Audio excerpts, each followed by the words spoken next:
Question ये दिया हुआ है कि एक स्क्वायर फ्रेम दिया हुआ है, a square frame is given and a current I is flowing through it, इसमें से एक आई का करंट जा रहा है कुछ इस तरीके से एंटी क्लॉकवाइज सेंस में, और इसकी लेंथ है एल, मैग्नेटिक फील्ड अंदर की तरफ है बी का, मैग्नेटिक फील्ड अंदर की तरफ है बी का, और आपको ये बताना है कि इस पूरे के पूरे फ्रेम के ऊपर नेट मैग्नेटिक फोर्स कितना लगेगा और किस डायरेक्शन में लगेगा, इस पूरे के पूरे फ्रेम पे नेट मैग्नेटिक फोर्स कितना लगेगा और किस डायरेक्शन में लगेगा, ये आपको बताना है। एफ एम नेट का मतलब है एफ मतलब फोर्स या एफ एम मतलब मैग्नेटिक फोर्स, और नेट मतलब इन चारों के ऊपर, चारों वायर के ऊपर मिला के पूरे लूप पे कितना लगेगा, ये आपको सोल्व करके बताना है। सोल्व करिए साहब। क्वेश्चन ये था कि ये एक स्क्वायर फ्रेम है और इसके अंदर आई का करंट जा रहा है, मैग्नेटिक फोर्स बताना है, तो इसका आंसर जो है ना जीरो आएगा। क्यों आया जीरो सुन लो पहले, तो फिर मैं आपको ना एक बात में फाइनली कंक्लूजन भी बताऊंगा, इसका एक निष्कर्ष जो मैं आपको बताऊंगा, लेकिन उससे पहले इसका मतलब समझो क्या, इसका जीरो कैसे आया। ये वाली जो वायर है, ये वाली जो वायर है, इसके ऊपर मैग्नेटिक फोर्स लगेगा ऊपर की तरफ, इसके ऊपर लगेगा भाई ऊपर की तरफ लगेगा आई क्रॉस भी ऊपर की तरफ, और कितना लगेगा बताओ आई एल बी का कितना लगेगा बताइए यहाँ पे आई एल बी, और इसके ऊपर किधर लगेगा बताइए नीचे की तरफ लगेगा, ये दोनों कैंसिल आउट करेंगे, इसके ऊपर लगेगा इस तरफ और इसके ऊपर लगेगा जी इस तरफ, ये दोनों मैग्नेटिक फोर्स एक दूसरे को कैंसिल आउट करेंगे, ये मैग्नेटिक फोर्स एक दूसरे को कैंसिल आउट करेंगे। एक्चुअली में डायरेक्शन में निकालनी आनी चाहिए, इंपॉर्टेंट बात ये है। इसके अंदर अगर किसी को डायरेक्शन में प्रॉब्लम हो रही है मान लिया जाए, ठीक है ना, सपोज डायरेक्शन को, तो फिर बहुत सीरियस बात है, ठीक है ना, ये बहुत ज़्यादा एक सीरियस मैटर है। अगर आपको डायरेक्शन में प्रॉब्लम हो रही है तो डायरेक्शन में प्रॉब्लम नहीं होनी चाहिए। मैग्नेटिक फील्ड के अंदर मैग्नेटिक पूरे इलेक्ट्रोमैग्नेटिज्म में सारा खेल डायरेक्शंस का है, मतलब 50% दिमाग डायरेक्शन में लगाना है, 50% दिमाग सोल्व करने में लगाना है, क्योंकि सॉल्यूशन तो उसका फॉर्मूले से ही होगा। इलेक्ट्रोमैग्नेटिज्म में सारे क्वेश्चन फॉर्मूले से होते हैं, ज़्यादा दिमाग इतना लगता भी नहीं, डायरेक्शन में दिमाग लगता है बस। तो ये सारे कैंसिल आउट करेंगे, नेट मैग्नेटिक फोर्स जीरो ही आएगा इसका, ठीक है ना, एफ एम नेट की वैल्यू जीरो ही आएगी, सारे एक दूसरे को कैंसिल आउट कर जाएंगे, ठीक है ना। इस फ्रेम पे लगने वाला नेट मैग्नेटिक फोर्स जीरो का, ये समझ में आ गई होगी ये वाली बात। तो इसको कोई डाउट है? अब सुन लो एक रिजल्ट सुन लो आप क्या है, एक रिजल्ट पता है क्या, अगर कोई भी करंट कैरिंग क्लोज लूप, जरूरी नहीं कि स्क्वायर शेप का हो, कोई भी करंट कैरिंग क्लोज लूप अगर किसी एक्सटर्नल मैग्नेटिक फील्ड में रखा हो, किसी एक्सटर्नल मैग्नेटिक फील्ड में, वो यूनिफॉर्म होना चाहिए, तो उसके ऊपर लगने वाला नेट मैग्नेटिक फोर्स जीरो ही होता है, हमेशा होता है। यहाँ पे तो मैंने हालांकि जो प्रूफ किया वो मैंने स्क्वायर के केस में किया, एक सर्किल के केस में भी हो जाएगा। जैसे कि मान लो कि एक सर्किल है ये वाला, इस सर्किल में सपोज आई का करंट जा रहा है कुछ इस तरीके से, आप एक काम करो, इसको ना छोटी, इसके ऊपर नेट मैग्नेटिक फोर्स निकालना है। मान लो मैग्नेटिक फील्ड अंदर की तरफ है, सपोज रेडियस इसका आर है, इसका रेडियस आर है, मैग्नेटिक फील्ड सपोज अंदर की तरफ और उसमें से करंट जा रहा है आई का, ठीक है। इस केस के अंदर इसके ऊपर लगने वाला मैग्नेटिक फोर्स मान लो निकालना है आपको, तो कोई भी बच्चा कैसे करेगा सुनो, क्योंकि छोटे छोटे पीस करेगा, ऐसे छोटे छोटे पीस की फॉर्म में सोचेगा इसको ऐसे, ठीक है। तो आप एक बात बताइए, इसके ऊपर लगेगा इधर होगा, इसके ऊपर इधर लगेगा, इस पे इधर लगेगा, इस पे इधर लगेगा, इस पे इधर लगेगा, इस पे इधर लगेगा, ये रिंग थोड़ा ना स्ट्रेच जरूर हो जाएगी ऐसे, हर पीस पे बाहर की तरफ एक फोर्स लगेगा, तो ये रिंग जो है ना वो स्ट्रेच जरूर हो जाएगी, बट इसमें ना सारे फोर्सेस, हर पीस के ऊपर लगने वाले फोर्स एक दूसरे को कैंसिल आउट करेंगे, तो नेट मैग्नेटिक फोर्स के ऊपर भी जीरो होगा। हाँ जी, एक करंट कैरिंग रिंग को अगर किसी एक्सटर्नल मैग्नेटिक फील्ड में रख दिया जाए, यूनिफॉर्म एक्सटर्नल मैग्नेटिक फील्ड में, तो इसके ऊपर लगने वाले नेट मैग्नेटिक फोर्स जीरो होगा। क्या ये बात आपको समझ आई क्या? समझ आ गई ये वाली बात? मानते हो ना इस बात को? ऑनलाइन वाले मानते कि नहीं मानते? शाबाश। देखो इसके अंदर जो है ना, यहाँ पे आप ये जो एक्चुअल में ये तो स्क्वायर में करके दिखा दिया मैंने, रिंग में करके दिखा दिया, बट मैं कहता हूँ मुझे कोई भी शेप क्यों ना हो, ठीक है ना, मैं उसमें करके नहीं दिखा सकता। बस अगर मान लो कि ऐसी शेप भी हो, ऐसी शेप हो और मैग्नेटिक फील्ड अंदर की तरफ है, करंट जा रहा है ऐसे आई का, इस पे कोई नेट मैग्नेटिक फोर्स निकाले तो जीरो ही आएगा, इस पे अगर कोई नेट मैग्नेटिक फोर्स निकाले जीरो ही आएगा। अब एक और बात सुन लो, यहाँ पे तो ये जो तीनों केस दिखाए ना मैंने, इन तीनों केस में जो शेप बनी हुई है सर्कुलर या सर्कुलर बनी हुई है, स्क्वायर बनी हुई है, एक आर्बिट्रेरी शेप बोलते हैं इसको, आर्बिट्रेरी शेप, ठीक है ना, ये आर्बिट्रेरी शेप है। ये वाला जो वर्ड है ये आप मतलब जो ना एक्चुअल में क्या हुआ, स्पेलिंग क्या होती है इसकी, TE है कि नहीं पता नहीं, आर्बिट्रेरी शेप। ये वाला वर्ड मैं क्यों मतलब जो है ना ये क्यों यूज कर रहा हूँ, ताकि आप ना मतलब बोर्ड्स के अंदर कहीं पे लिखना हो तो ये वाली वर्डिंग लिखें। मतलब बच्चा लिखता है आर्बिट्रेरी वर्ड पता नहीं होता उसको, वो लिखता है डिफरेंट टाइप ऑफ शेप, एक अजीब सी शेप, एक अजीब सी शेप, मतलब उसका कुछ इंग्लिश बना लेगा, मतलब अपनी खुद की इंग्लिश बना लेता है वो। जो स्टैंडर्ड वर्ड्स है ना वो नहीं हो पाते उसके माइंड से, वो नहीं निकल पाते, तो उससे क्या होता है कि उससे वो प्रॉब्लम आ जाती है यार उसके अंदर, ठीक है ना, फिर वो लोकल सा मतलब लगने लगता है, इसलिए वो मतलब जो है सब्जेक्टिव क्लासेस होती हैं आपकी। अच्छा अब सुनो, इसके अंदर मैंने क्या बताया आपको कि ये आर्बिट्ररी शेप है, स्क्वायर, ये वायर, ये सर्कुलर है, ये स्क्वायर है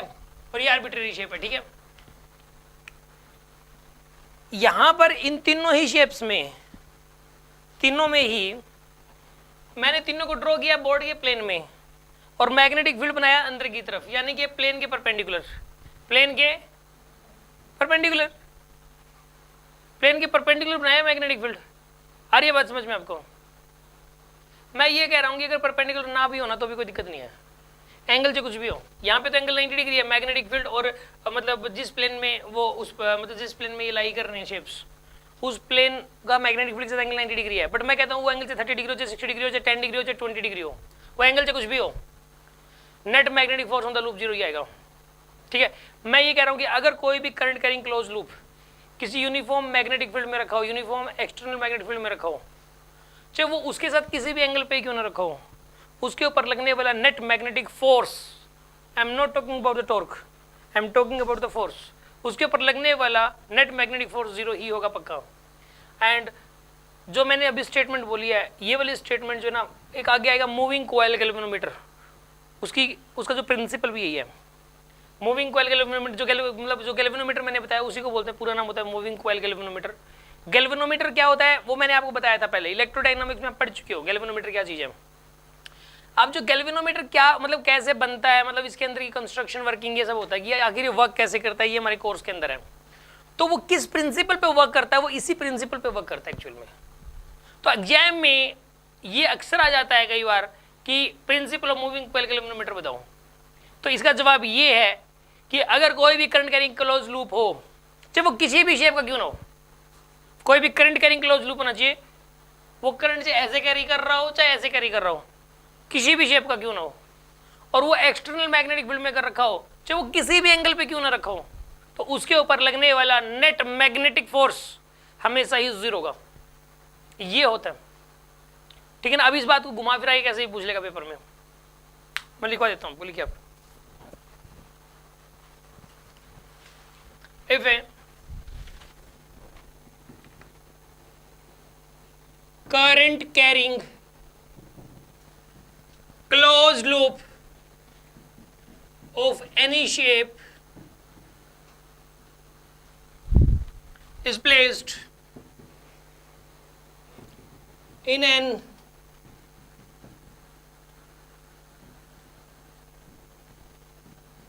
external magnetic field, then net magnetic force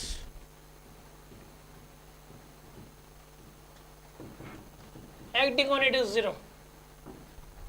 ठीक है ना। और इसमें ये भी लिख सकते हो कि there may be any angle between the magnetic field and the loop, ऐसा लिख सकते हो, या फिर it is placed anyhow, ये किसी भी तरीके से रखा हो, मतलब is placed in an external magnetic field anyhow, इसका मतलब यही है, anyhow का मतलब ये कि किसी प्रकार से रखा हो यार, ये ठीक है ना, ये किसी भी तरीके से रखा हो, कोई प्रॉब्लम नहीं है, मतलब एंगल से कुछ भी बना रहा हूँ। मतलब कहने का ये है कि सपोज मैग्नेटिक फील्ड तो इस तरफ है जी, ठीक है, इस तरफ, और शेप ये मैग्नेटिक फील्ड ये मतलब एक लूप रख दिया ऐसे, उसमें से करंट जा रहा है ऐसे, अजीब सी शेप है, पहली बात तो सर्कुलर नहीं है, मतलब कोई रेगुलर शेप नहीं है, करंट से कैसे फ्लो करवा दो, और मैग्नेटिक फील्ड के साथ ये देखो कोई भी एंगल, पता नहीं क्या एंगल बन रहे हैं यहाँ पे, तो और ये बात, तो इसके ऊपर लगने वाला क्या होगा, मैग्नेटिक फोर्स 0 ही आएगा। हालांकि जो प्रूफ हुआ है ये सिर्फ एक स्क्वायर के केस में, एक सर्किल के केस में, इसी केस में प्रूफ हुआ है, बाकी केस में डेरिवेशन हो नहीं पाएगा। बट अगर कोई करेगा, कोई मैथमेटिशियन,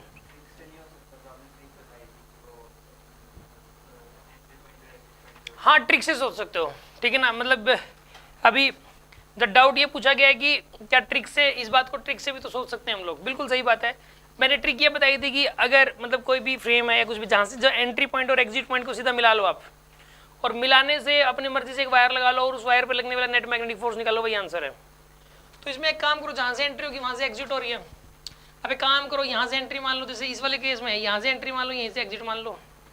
ठीक है ना, वो तो वही है, वो करंट तो वहीं आ रहा है, एंट्री एग्जिट एक ही जगह है, और एंट्री एग्जिट एक जगह है तो उस केस में क्या होगा कि जो इमेजिनरी वायर लगाओगे वो तो जीरो लेंथ की लगेगी, और लेंथ जीरो तो I L B sine theta, तो एल की वैल्यू जीरो तो नेट मैग्नेटिक फोर्स जीरो। आप इस तरीके से भी सोच सकते हो, ये भी एक वे है सोचने का,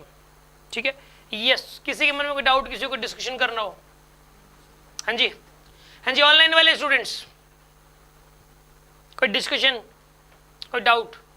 समझ में आ गया तो डन बोल दो।